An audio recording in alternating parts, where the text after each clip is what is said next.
Hello guys, मैं सुभाष चंद्र कुशवाहा ज्ञान रत्न channel में आपका स्वागत करता हूं। देखिए, आज हम लोग पढ़ेंगे 2020 का पेपर हल जो अभी हुआ है जनवरी माह में, उसी का है और बाल विकास हम लोग इसमें पढ़ेंगे। देखिए, पहला प्रश्न है, द कंडीशन ऑफ लर्निंग पुस्तक के लेखक R.M. गेने सूक्ष्म शिक्षण के भारतीय प्रतिमान में कुल कितना समय लगता है?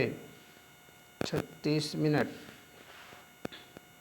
अगला प्रश्न है, सीखने का पठार सीखने की प्रक्रिया के मुख्य अभिलक्षण है जो उस स्थिति को प्रकट करते हैं जिसमें सीखने की प्रक्रिया में कोई उन्नयन नहीं होता है।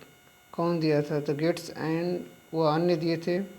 अगला है, पाठ्य सहगामी क्रियाएं मुख्यतः संबंधित हैं छात्रों के सर्वांगीण विकास से।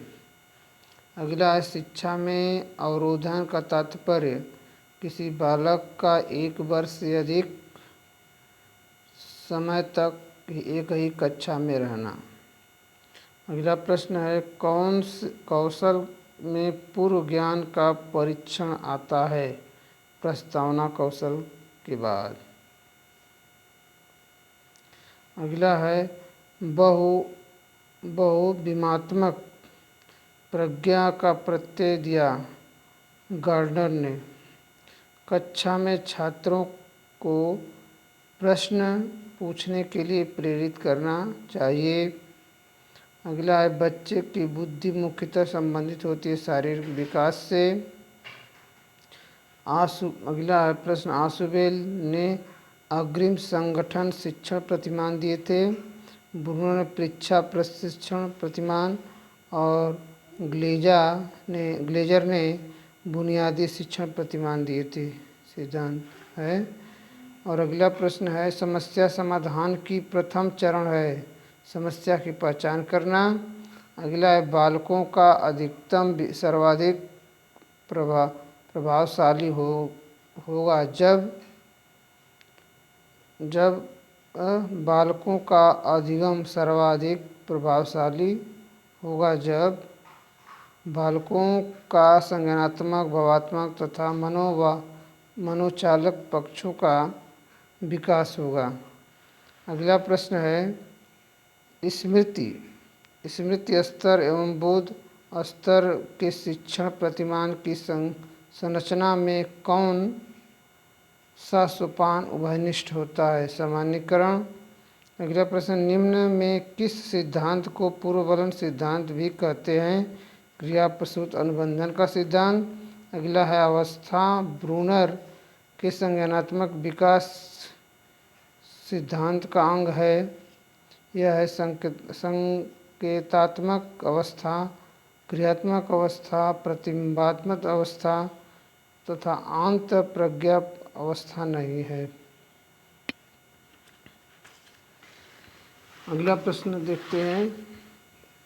देखिए, मॉरिसन के बोध स्तर शिक्षण प्रतिमान के 5 पदों का वर्णन किया गया है। पहला है, खोज, प्रस्तुतिकरण, आत्मीकरण, संगठन या व्यवस्था, वाचन या व्यक्ति करता है, व्यक्तिकरण है।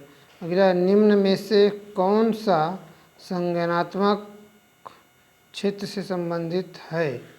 अनुप्रयोग है, बोध है, ज्ञान है, अवमूल्यन नहीं है। अगला, निम्न में से कौन सा अधिगम का वक्र नहीं है? लंबवत नहीं है, लेकिन है क्या जान लीजिए भी। अधिगम का वक्र मिश्रित, अनुतोदर, उत्तल या अंतोदर। उन्नतोदर मतलब उत्तर होता, अंतोदर अवतल होता है।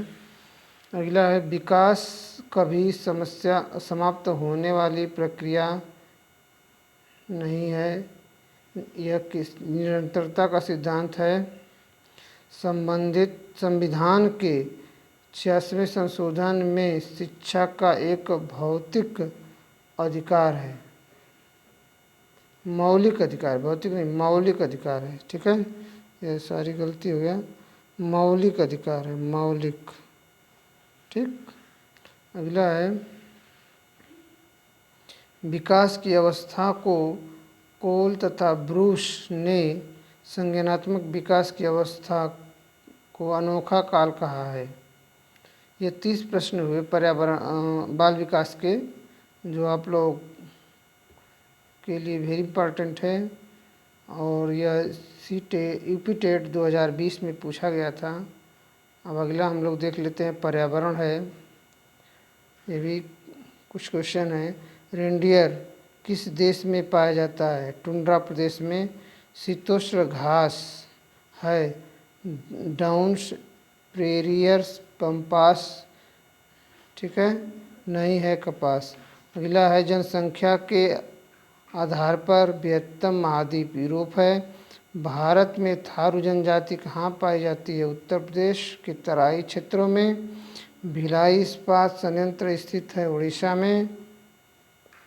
और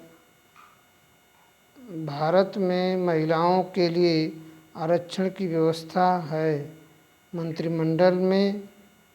राज्यपाल की नियुक्ति के लिए कम से कम क्या होना चाहिए? उम्र 35 वर्ष होनी चाहिए। अगला, भारतीय संघ प्रधानमंत्री होता है, राज्य का राज्यपाल होता है, नगर का मेयर होता है, ग्राम का मतलब सरपंच। ये देखिए, अनुच्छेद 365 का प्रथम प्रयोग कब और कहाँ हुआ था? जम्मू कश्मीर में हुआ था 1956 में। अगला, नगर निगम द्वारा कौन सा कर लगाया जा सकता है या जाता है? गृहकर। सन 1853 में भारत की पहली यात्री ट्रेन चली थी मुंबई से ठाणे के बीच। और राष्ट्रीय एकता परिषद की स्थापना 1961 में। अनुच्छेद 14 से 18 समता के अधिकार का उल्लेख संविधान अनुच्छेद में मिलता है। किस देश में लचीला संविधान लागू है? United kingdom. निम्न में से कौन सा अचल जीव का उदाहरण है? यह चील। प्रोटीन अणुओं की इकाई है एमिनो अम्ल। और निम्न में से कौन सा अंगक पादप कोशिका में अनुपस्थित होता है? इसे कहते हैं रिक्तिकाएँ। ये भी 30 प्रश्न थे, इसको हम लोग अब देखे हैं। और ये वेरी इंपॉर्टेंट है, जो 2020 में बाल विकास और पर्यावरण का मिश्रित दोनों एक ही साथ है। तो आप लोग इन्हें देखें और अधिक से अधिक लाइक करें, शेयर करें, मेरे वीडियो को पढ़ें, जिससे मेरा हौसला बढ़े। और लाइक करेंगे तो भी हम और वीडियो बना के देंगे। अधिक से अधिक मेरा हौसला बुलंद होगा तो आप लोग को भी अच्छे अच्छे प्रश्नों को भेंट करते रहेंगे। धन्यवाद।